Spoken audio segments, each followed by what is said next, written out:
1905 में काम किया। अभी अभी हम वंदे मातरम गुरु तेग बहादुर के चट्टान की तरह खड़ा 350वां बलिदान दिवस भी बंगाल की एकता के लिए, और आज हम वंदे मातरम की गली का नाद बन गया था।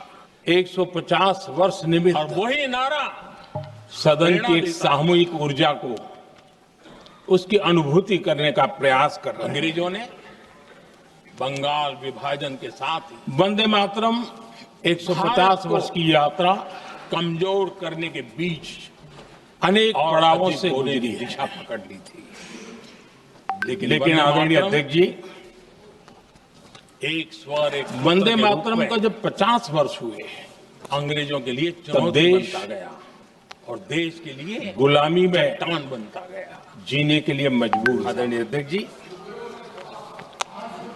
बंगाल का विभाजन तो हुआ, वंदे मातरम के 100 साल हुए, एक बहुत बड़ा स्वदेशी आंदोलन खड़ा हुआ, देश और तब वंदे आपातकाल की जंजीरों में जकड़ा रहा। अंग्रेज समझ गए थे जब वंदे मातरम की धरती 100 साल के हो अत्यंत उत्तम पर्व था, बंकिम दा का एक तब सूत्र भारत के संविधान का गला घोंट दिया गया था। जब वंदे मातरम 100 साल का हुआ, थैंक यू आपकी भावनाओं के लिए मैं आदर करता हूं। बंकिम बाबू ने भक्ति के लिए जीने मरने वाले लोगों को थैंक यू दादा जेल के सलाखों के पीछे बंद कर दिया गया था। जिस वंदे मातरम के गीत ने देश को आजादी की ऊर्जा दी थी, उसके जब 100 साल हुए तो दुर्भाग्य से एक काला कालखंड विश्व तैयार किया, हमारे इतिहास में उनके भाव उजागर हो गया। उन्होंने हम लोकतंत्र के खत अंग्रेजों गिरोह में थे और अंग्रेजों ने देखिए कितनी कमजोरी। आदरणीय अध्यक्ष जी, और इस गीत की 150 वर्ष अंग्रेजों ने उस महान अध्याय को प्रतिबंध लगाने के लिए मजबूर, उस गौरव को पुनः स्थापित करने का अवसर है। छापने पर सजा, और मैं मानता हूं इतना ही नहीं, सदन ने भी शब्द बोलने पर भी और देश ने भी इतने कठोर इस अवसर को जाने नहीं देना चाहिए। यही वंदे मातरम है जिसने 1947 में नेतृत्व किया, लक्षावधि देश को आजादी दिलाई, स्वतंत्रता संग्राम का करना चाहता हूं भावात्मक नेतृत्व 22 साल इस वंदे मातरम के जयघोष में था। 22 साल में आदरणीय अध्यक्ष जी, वंदे मातरम गाने पर आपके समक्ष सर्वाधिक जुल्म, आज जब मैं वंदे मातरम 150 साल आज चर्चा के लिए आरंभ करने खड़ा हुआ हूं, यहां कोई पक्ष प्रतिपक्ष नहीं कि हमारी माताएं बहनें बच्चे, क्योंकि हम सब यहां जो बैठे हैं वंदे मातरम एक्चुअली हमारे लिए रण स्वीकार करने का अवसर है कि जिस वंदे मातरम के कारण लड़ाई के मैदान में उतरी थी, लक्षावधि लोग आजादी का आंदोलन चला रहे थे, और उसी का परिणाम है श्रीमती सरोजिनी सब यहाँ बैठे। और इसलिए हम सभी सांसदों के लिए वहां की भावना को देखिए, हम सभी जनप्रतिनिधियों के लिए वंदे मातरम जो रण स्वीकार करने का एक जब पावन पर्व है, ये प्रतिबंध नहीं हटता है। मैं अपनी चूड़ियां जो पहनती हूँ निकाल दूं, और इससे हम प्रेरणा लेकर के में वो एक जमाना वंदे मातरम की जिस भावना ने देश की आजादी का जंग लड़ा, ने मां महिला के जीवन के उत्तर दक्षिण पूर्व पश्चिम पूरा देश उनके लिए एक स्वर से वंदे मातरम बोल के आगे बढ़ा। उन्होंने अपनी सोना की फिर से एक बार अवसर है, आओ हम सब मिल के चले।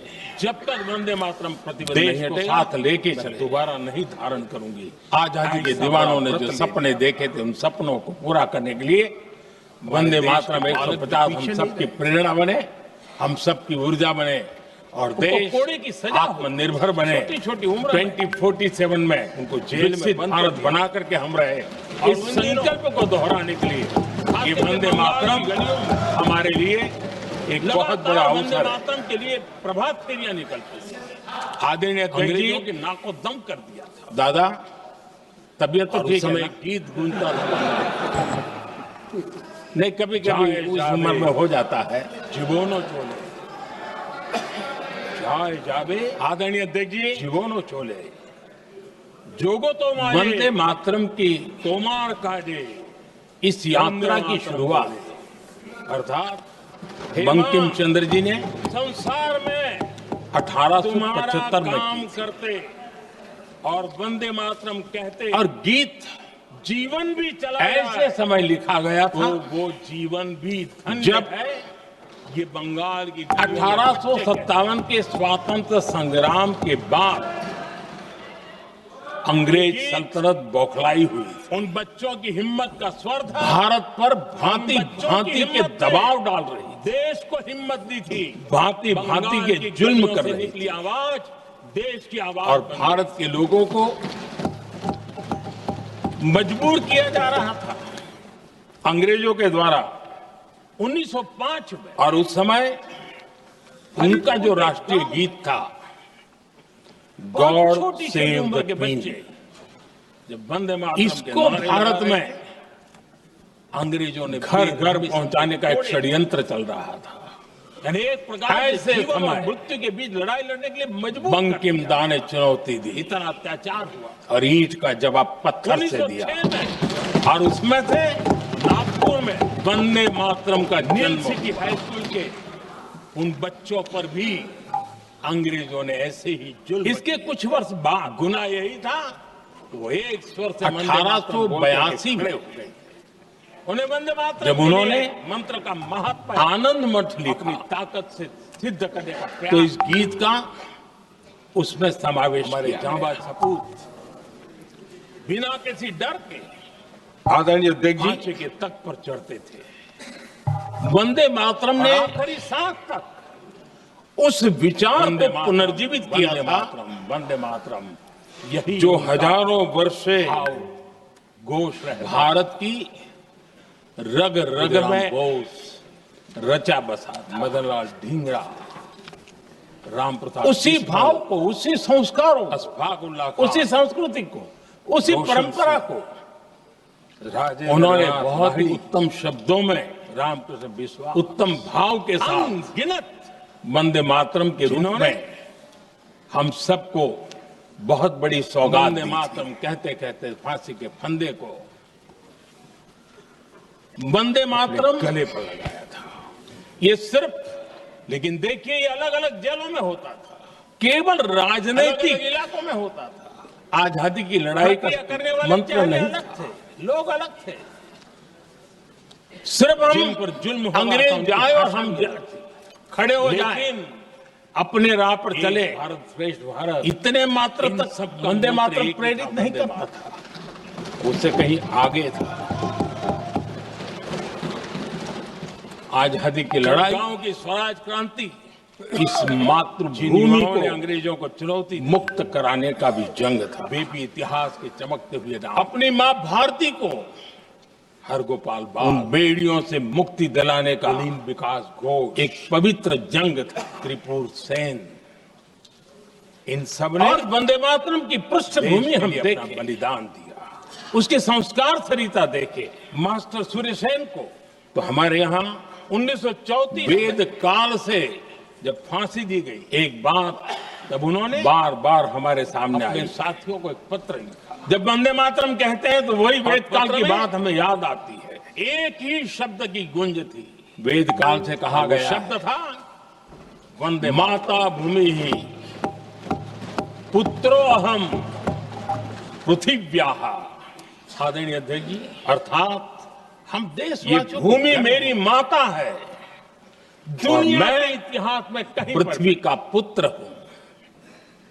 आदरणीय अध्यक्ष जी, पर ऐसा कोई काम यही नहीं वो होता, विचार है ऐसा जिसको कोई भाव गीत नहीं हो सकता प्रभु श्री राम ने भी जो सदियों तक लंका के वैभव को छोड़ते हुए लक्ष्य के कहा लिए था, कोटि जननी जनों को जन्मभूमि प्रेरित करता हो, स्वर्गादपि जीवन गरीयसी। आहुत करने के लिए निकल पड़ते हो।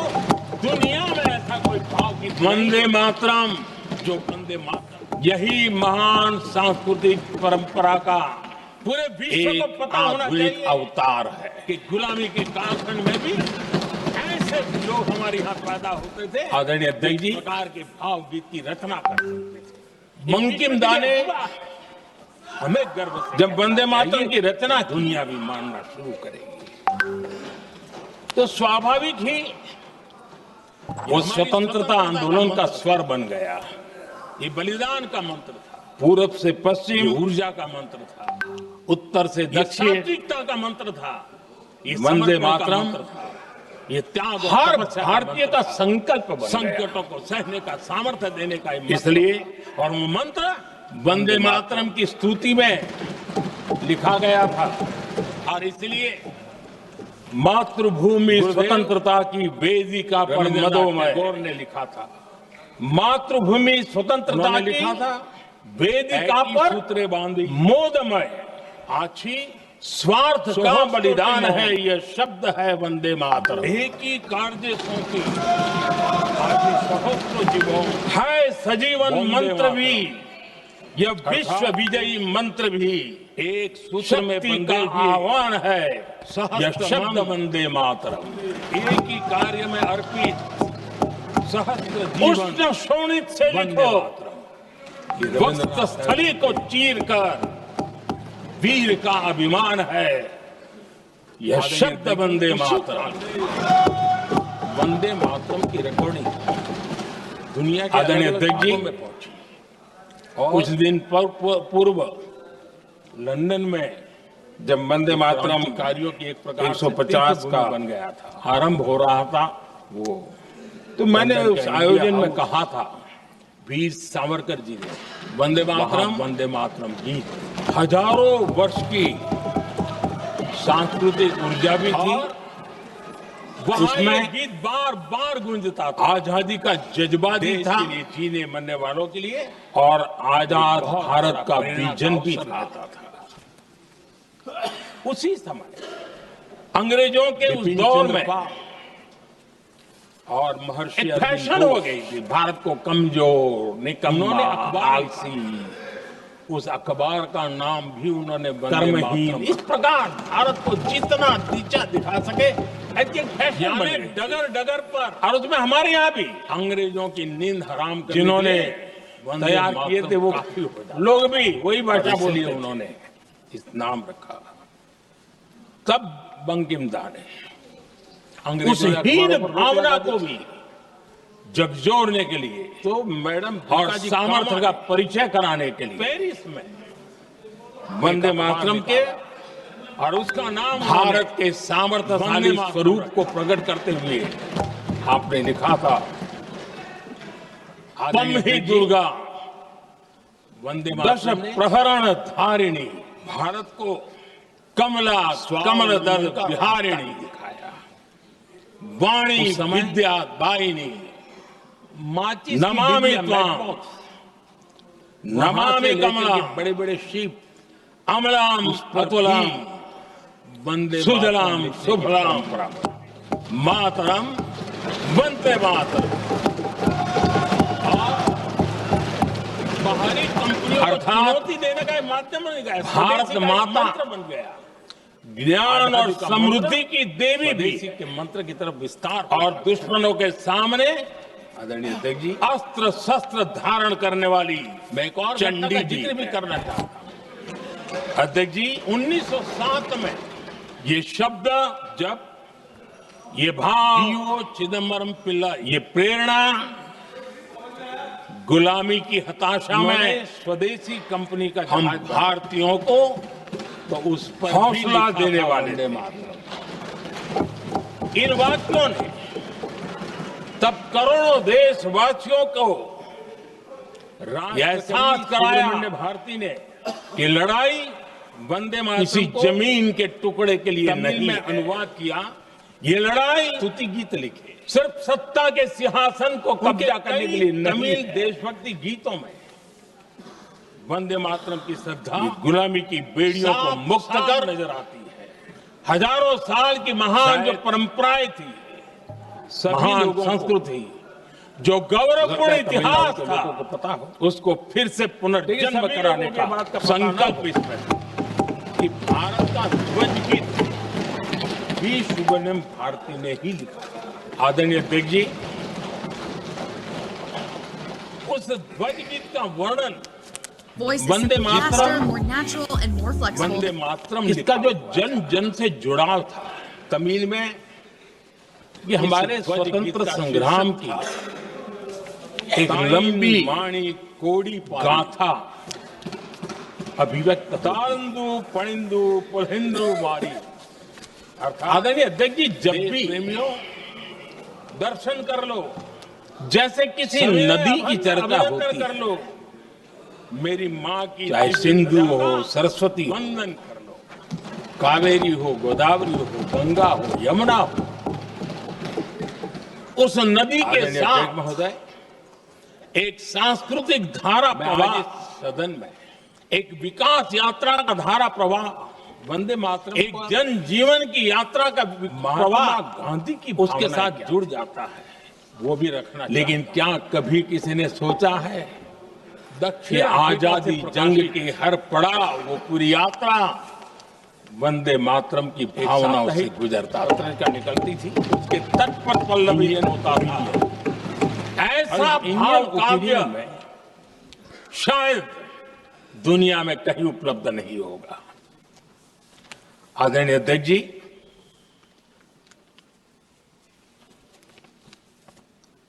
अंग्रेज समझ चुके थे कि 1857 के बाद लंबे समय तक भारत में टिकना उनके लिए मुश्किल लग रहा था। और जिस प्रकार से वो अपने सपने लेकर के आए थे, तब उनको लगा कि जब तक भारत को बांटेंगे नहीं, जब तक भारत को टुकड़ों में नहीं बांटेंगे, भारत में ही लोगों को एक दूसरे से लड़ाएंगे नहीं, तब तक यहां राज करना मुश्किल है। और अंग्रेजों ने बांटो और राज करो इस रास्ते को चुना और उन्होंने बंगाल को इसकी प्रयोगशाला बनाया, क्योंकि अंग्रेज भी जानते थे वो एक वक्त था जब बंगाल का बौद्धिक सामर्थ्य देश को दिशा देता था, देश को ताकत देता था, देश को प्रेरणा देता था। और इसलिए अंग्रेज भी चाहते थे कि बंगाल का ये जो सामर्थ्य है वो पूरे देश की शक्ति का एक प्रकार से केंद्र बिंदु है। और इसलिए अंग्रेजों ने सबसे पहले बंगाल के टुकड़े करने की दिशा में काम किया। और अंग्रेजों का मानना था कि एक बार बंगाल टूट गया तो ये देश भी टूट जाएगा और वो यावत चंद्र दिवाकरो राज करते रहेंगे, ये इनकी सोच थी। 1905 में अंग्रेजों ने बंगाल का विभाजन किया, लेकिन जब अंग्रेजों ने